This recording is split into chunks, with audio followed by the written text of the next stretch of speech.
I'd like to invite you to a conversation about opening up to and or strengthening your intuition. So the way we most usually connect to our intuition as far as having a quiet knowing is to feel. So initially, take a deep breath, breathe in, hold it for a couple seconds, breathe out, hold it for a couple seconds at least. And then do this a few times and feel. If you have a question, it's a yes/no question, a this or that question. Feel each one. Feel the yes, feel the no. Feel the this, feel the that. And as you're feeling this, does one feel lighter and make you happier? Does one feel lower and make you feel more trapped or even sad? Or just doesn't feel right? So that's initially how you feel your intuition. And the more you do this, the more you strengthen it.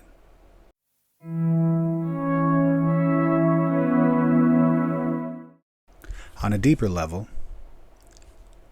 you can do this by taking the yes or the no and taking each one individually, or the this or the that, but then play with it. Imagine yourself being there. Just take the deep breath in and out, do it a few times, center yourself and balance, and then just think and play out in your head. How would it feel? What would it look like? Who else would be there? Who else is a part of this? And take as many thoughts and as many senses you can use to feel this, and then do it for the other one too. And this should at least give you a yes or a no, or which one feels better in the moment. And it's not in concrete, because everything's always changing and you're just following one passion or one better feeling to the next, as long as it serves you. And also, you have to use your wisdom and your judgment in this, in the things that you know aren't for you. So it's a little bit of discernment with a little bit of intuition. And with this intuition, one thing that you'll find is spirit, the universe, these things come into play that remind you of it. And actually what got me to thinking about this today was in a group that I'm in the Wealth Vibe, we have these monthly challenges. And this month's challenge was around magic. And at first I thought, okay, cool. Like, to me, magic has always been technology, like where we can't understand it. The things that we don't understand were considered magic until they were figured out. And it's not always forced to figure out. Things happen that we can't figure out, that science can't figure out. But that was my definition of magic, which is basically technology or knowledge that we don't currently understand yet. But then a different thing came about, and a lesson came about where that magic is actually a symbolization, because in magic, you set an intention for something, whether it be a spell or candle magic or ritual. We all have these things we actually do. Like, recipes are a form of a spell, really. When you're creating something, you have an intuition of something that you want, and then you set the intention. And then after you set the intention, you go through the process of creating a place for it, and then you let go of it and let it be. And when we're using magic, it's symbolizing our power within us, that we've been taught that we aren't powerful, that we get our power through others, but in reality the power comes through us. We are a conduit for abundance, for spirituality, for knowledge, for invention, for creation. We're a conduit from source, bringing things into the 3D through us, in my opinion. My opinion is constantly expanding, growing. Things that no longer serve me, I let them fall away for new things that better serve me. And I don't marry any one particular thing. I basically, it's a dance. It's a flow through life. So currently this is what serves me. And this is just a suggestion or a thought to not have you follow word for word what I'm saying, but to ask yourself what resonates, and to maybe even discount what I say entirely, but as long as it causes you to have a thought of your own to create what works for you, because we're all just basically trying to figure out what works for us. And magic is a way of projecting our power onto a ritual or a process that brings the power out of us and into whatever we're wanting to create.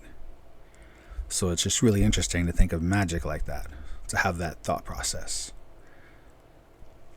In doing this, though, it occurred to me because as I was doing my daily challenges, I was trying to take the mundane things that are actually miraculous.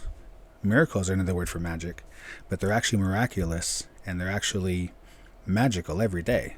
Everything we do is magical. But we're taught to just dumb it down into being just another thing or something from outside of us. So as I was doing my daily challenges, I was trying to find the magical, as I was saying, and I was really starting. I love to cook, but it takes a lot of energy. It takes a lot of time. But I was setting aside time in cooking dinners, and I made like this pumpkin bread from scratch. It was a recipe that was in the channel for making, an abundant loaf. Essentially, just you're making the bread and you put the intention of creating abundance or increasing abundance or energy or any type of intention you put in there, and you're baking it. And then you just think about it like, embellish is not the right word exactly, but kind of like just sit there and imagine yourself with what your intention was as you're eating the bread. So you're feeding your body, you're feeding your soul, you're feeding your spirit. But it just occurred to me as I was doing it, I'm like, why in this am I all of a sudden drawn to go to the kitchen where I love to cook and clean? I don't necessarily love to clean, but for me, it's a cleansing of the energies. It's like if I have something that frustrates me, I'm not saying I won't have a drink, but I just don't really care to drink. I quit smoking a long time ago, like 15 years ago almost, and I don't have a lot of vices, so I don't have things that I can do to get rid of this energy, because I also don't like to destroy things. I'd rather do it towards creative. So long story short, cleaning gives me a sense of empowering myself in cleansing the area. So while I was cooking and cleaning, mainly cooking and cleaning as I go, it occurred to me, like, why am I cooking so much?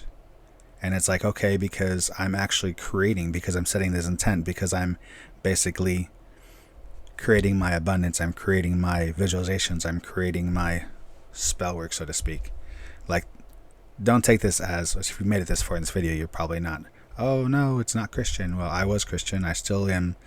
I believe in Jesus, I believe in God, I believe in a lot of things, but that's for me, that's my beliefs. And I'm still trying to figure out where religion fits in with that, because I was raised religious, but I feel that a lot of it, while it served me at the time, I've outgrown the concept of religion, and my relationship with God and Jesus and Mother Mary and Earth and Mother Gaia and everything has really changed. So that's my journey, where I'm at, trying to figure how this fits. But in with this, though, doing this stuff, it really caused me to wonder why this was coming out of me. Why this, I love to cook, but I've been doing a lot less lately. Why is this all of a sudden coming out of me? And today it occurred to me that it was my way to connect to source. Like in the same way that you meditate, you bring your meditative practices into your daily lives. Anytime you're in a trance or you're trying to do something, you're in the zone, you're like in the flow. You're really in a meditative state, even though you're not meditating. Even the rosary is a meditative state. My grandmother, it's just Catholic. But it occurred to me that while I was cooking and creating these things, that I was stepping into my power, that I was bringing my magic forward, so to speak. I was just going through the process of creating. And in this creative, I was in the flow, and I was setting my intention for doing something. And so I was running off a feeling. Long story short, where this story comes back is the feeling of intuition. I have had a lot of intuitive feelings in the past.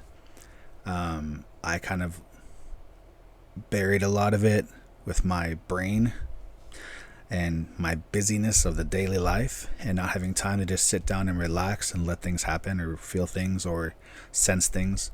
But it occurred to me that while I was in the kitchen, I was sensing. I when I measure, I scoop and I get about what feels right. When I season something, I love making seasoning of sauces. It's a sense. I feel a little bit of this, a little bit of that. I taste it. I'm like, I feel it. It's also, your flavors, your smells, the sight of something, the visual layout on the plate.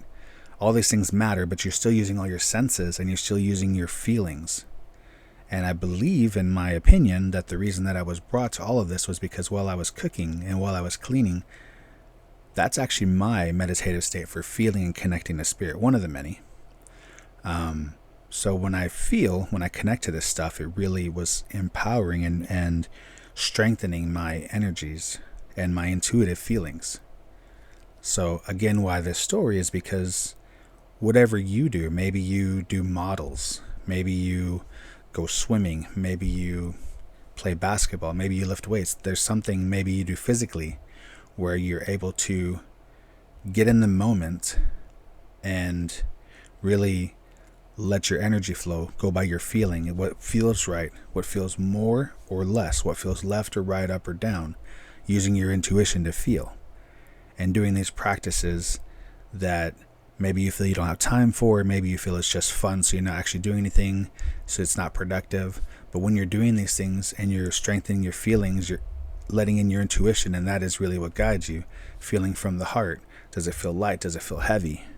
Making your decisions based on a balance between spiritual and intellectual, because you have your mind, which takes things from the past and applies them to the now in your decision making, and from your feelings, you're taking the feelings about things. And maybe you could go strictly from a spiritual feeling and not use the mind at all. I don't know what that would look like because I'm not there. And I think you have to play a little bit of you, the life that you're living, into there. But it is a balance, because your mind will protect you out of everything by, well, last time you did that, you failed, and I don't want you to fail. So let's never do that again. Let's stay on the safe side of the road. But all the fun stuff happens on the not safe side of the road. All the opportunities, all the room for growth, expanding your circle, all that happens in the danger zone, where the mind says no, the spirit says go. So in there, it's about pushing your comfort zone, pushing your limits within a reasonable amount to slowly expand, if that's what suits you. So, in my opinions, in my life experiences thus far, I just turned 44, so I'm not that old, but I'm not that young, which I feel like I'm in a perfect place right now. And a lot of things are more clear, but in doing all this, this is just one way to strengthen your feelings,